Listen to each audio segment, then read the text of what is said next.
अगला सवाल सर मेरा यहाँ पर आपसे ये है कि जिन लोगों ने पहले से स्मॉल कैप फंड में निवेश कर रखा है सर, तो उनको क्या किस तरीके की रणनीति बनानी चाहिए? यहाँ पे सर मैं थोड़ा सा इस क्वेश्चन को और स्प्लिट कर लेता हूँ। एक तो 2020 के बाद से जिन्होंने निवेश किया स्मॉल कैप फंड्स में, उनको क्या करने की सलाह रहेगी, और जो पिछले आप मान के चलिए 1 साल से निवेश कर रहे हैं, 6 महीने से निवेश कर रहे हैं, उनको क्या करना चाहिए यहाँ पर? वैसा है कि जो इक्विटी का जो इन्वेस्टमेंट है वो लंबे समय का इन्वेस्टमेंट है, मतलब ये लंबे समय का घोड़ा है। अगर कोई व्यक्ति साल भर 2 साल के लिए इन्वेस्ट किया है तो गलती किया है, बरोबर है।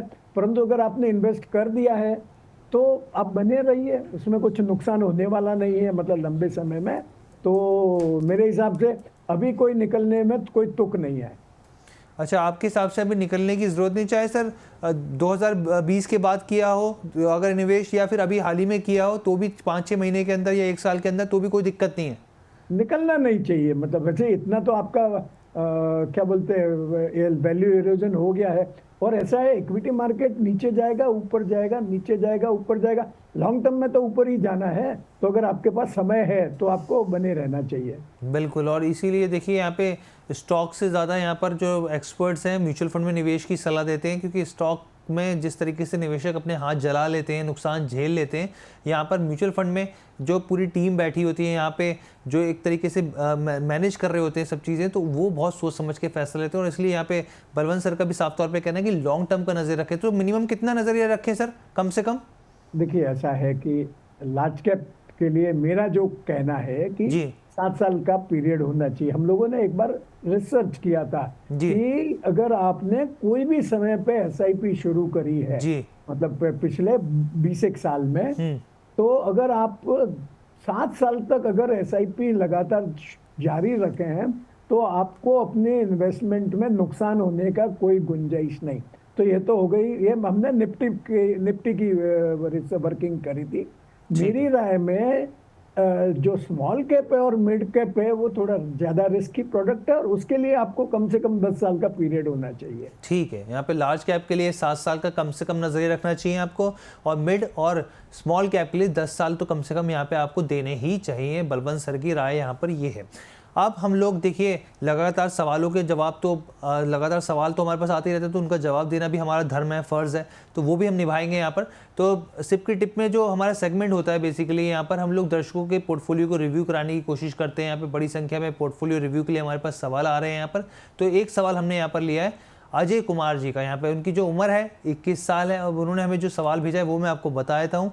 उन्होंने कहा है कि भाई मेरी 4000 रुपये की महीने की 3 SIP चल रही हैं, और उनका फंड का चयन सही है या नहीं है वो ये जानना चाह रहे हैं। साथ ही उनका सवाल ये है कि अगर मुझे और निवेश करना हो तो SBI large and mid cap और Motilal large and mid cap fund में कौन सा ऑप्शन बेहतर रहेगा। तो सबसे पहले आपके सामने स्क्रीन पर हम लोग फ्लैश कर देते हैं। तो पराग पारिक फ्लैक्सी कैप फंड में इनके 1500 का निवेश हो रखा है, और SIP चल रही है SBI large and mid cap fund में 1500 की SIP चल रही है। Motilal large and mid cap में भी यहाँ पर 1000 रुपये की SIP चल रही है यहाँ पर। तो 4 SIPयाँ बेसिकली 4000 रुपये की SIP इनकी चल रही है, और ऊपर से सर ये ऐड ऑन करना चाह रहे हैं, क्योंकि एक तो फ्लैक्सी कैप हो गया, ऊपर से 2 already mid cap and large and mid cap में इन्होंने निवेश किया हुआ है। अब ये पूछ रहे हैं कि अगर मुझे और निवेश करना हो तो फिर से ये SBI large and mid cap में जाना चाह रहे हैं या फिर Motilal large and mid cap में। आपकी क्या सलाह रहेगी? एक तो रिव्यू सर इसका, इनका फंड का, दूसरा अगर इन्होंने टॉपअप बढ़ाना हो तो। कॉलर भी हमारे साथ जुड़ गए। अजय कुमार जी कैसे हैं आप? हाँ मैं अच्छे हूँ। अच्छा, कहाँ से बोल रहे हैं सर आप? मैं वेस्ट बंगाल से बोल रही हूँ। वेस्ट बंगाल से, पश्चिम बंगाल से बोल रहे हैं आप? हाँ। पश्चिम बंगाल में कहाँ से सर? पश्चिम बंगाल से कोलकाता। कोलकाता से, ओके ओके। रसगुल्ला वहाँ का सर बहुत बढ़िया है, मैंने खाया था एक बार, मज़ा आ गया था वहाँ का खा के। मेरा सवाल आपसे ये है सर कि आपने यहाँ पे अपने 3 फंड के बारे में जानकारी दी, तीनों की आपने SIP हम लोगों ने दिखाई कि कितना कितना अमाउंट आपने निवेश कर रखा है। अब यहाँ पे SBI large and mid cap fund में आप चाह रहे हैं कि और अपना टॉपअप किया जाए, या Motilal large and mid cap में? यही सवाल है आपका, कुछ और भी एड ऑन करना चाहते हैं आप?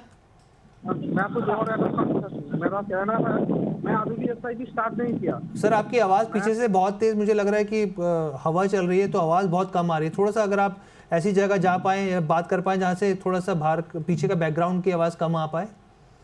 हाँ मैं बोल जी, आप सुन पा रही है? जी बताइए। हाँ, मेरा क्वेश्चन है, मैं अभी भी एसआईपी स्टार्ट नहीं किया, आप स्टार्ट करना कैसी बात? और मैं पारंपरिक में 1,500 की एसआईपी स्टार्ट करूंगा, और एसबीआई लाभ का मिस क्या? मुझे लगता है नेटवर्क की बहुत ज़्यादा दिक्कत है, वहाँ पर संपर्क टूट गया है, नेटवर्क का इशू। लेकिन हम लोग, हमारे साथ आपका नेटवर्क जुड़ा रहेगा सर, क्योंकि हमने आपका क्वेश्चन जो है वो स्क्रीन पर दिखा दिया है। यहाँ पर बलवंत सर, क्या सलाह रहेगी आपकी यहाँ पर? देखिए हर्ष, ऐसा है कि एक ही कैटेगरी के 2 फंड रखने का कोई मतलब नहीं है जी। तो मेरे हिसाब से एसबीआई लार्ज कैप और Motilal large cap mid cap के बीच में आप Motilal large cap mid cap का सिलेक्शन करें। और अगर आपको एडिशनल एसआईपी शुरू करनी है तो चूंकि इनके पास स्मॉल कैप का एक्सपोजर नहीं है तो निप्पॉन स्मॉल कैप फंड में डाल सकते हैं, जो एकदम कंसिस्टेंट परफॉर्मर है। मतलब पिछले 10 साल से मेरी ऑब्जर्वेशन है कंसिस्टेंटली परफॉर्म कर रहा है। और मैं भले ही स्मॉल कैप में निवेश करने की सलाह दे रहा हूं, मतलब अभी जैसे सब लोग पैसा निकाल रहे हैं, ईएम घट रहा है, परंतु आपको जो अक्रॉस कैटेगरी है वो डाइवर्सिफिकेशन करना जरूरी है। इसके लिए मेरा सजेशन एक स्मॉल कैप कैटेगरी स्कीम में इन्वेस्ट करने का है। सर क्या नाम बताया था आपने sir? Nippon India small cap fund.